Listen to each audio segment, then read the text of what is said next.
Hey everyone, welcome back to Corporate Decoder, the place where we try to decode the language of corporations. Today, we're diving into a filing from United States Steel Corporation. You'll see why in a minute. And at UNTH hand you to write in a minute.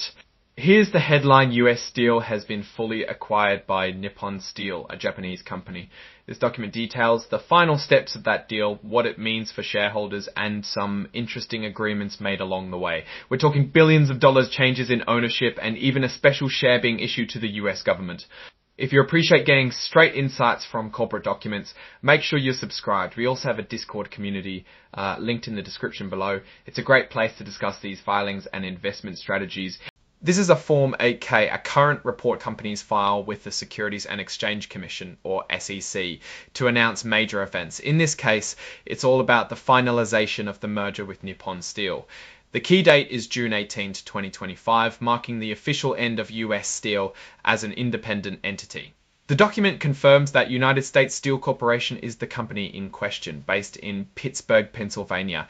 It also lists their all-important identification numbers, which are used for official purposes. Again, that key date of June 1825 pops up.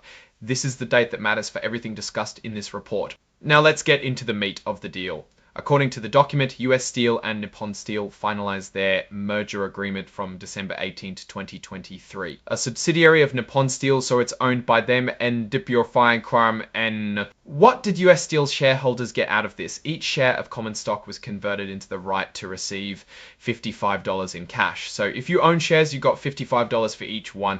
This cash payout also applied to stock options and restricted stock units.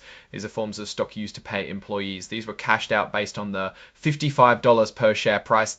Here's where things get interesting. US Steel entered into a National Security Agreement, or NSA, with the US government. This NSA involves a golden share of stock. On June 13, 2025, US Steel, Nippon Steel, and the US government agreed that the government would get a special share of stock called the golden share.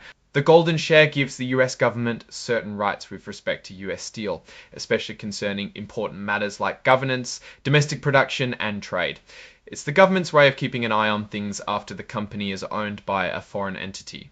This section deals with some complicated debt stuff, basically. US Steel had some convertible notes, which are a type of debt that can be converted into stock. Because of this buyout, these notes will now only be convertible into cash, not stock. The amount of cash will be based on the $55 per share price paid in the buyout. There were also some older debt agreements or indentures that needed to be updated. The key change here is how US Steel will provide financial information to bondholders. Instead of following the usual SEC rules for large companies, they can now provide information as a smaller, non-accelerated filer. Additionally, they may upload the files to a website and provide the bondholders access to said website.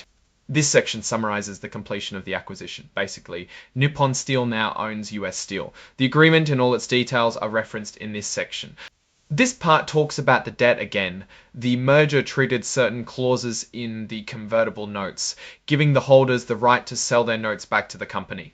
Holders of these notes could require the company to purchase their bonds for cash on July 18, 2025. The price would be the principal amount plus any unpaid interest. But they can also convert the notes to cash at $55 per share until July 17. With the merger complete, US Steel stock has been removed from the New York Stock Exchange and Chicago Stock Exchange. On June 18, 2025, US Steel told the New York Stock Exchange and Chicago Stock Exchange that the deal closed. Trading of the stock was stopped and the stock was removed from the exchanges. This section reiterates that shareholders no longer have the same rights they did before the merger. They've been cashed out and are no longer owners of the company. As expected, there has been a major change in control. Nippon Steel now controls US Steel. The deal was worth about $14.2 billion. Nippon Steel used debt financing, that is loans, to pay for the transaction.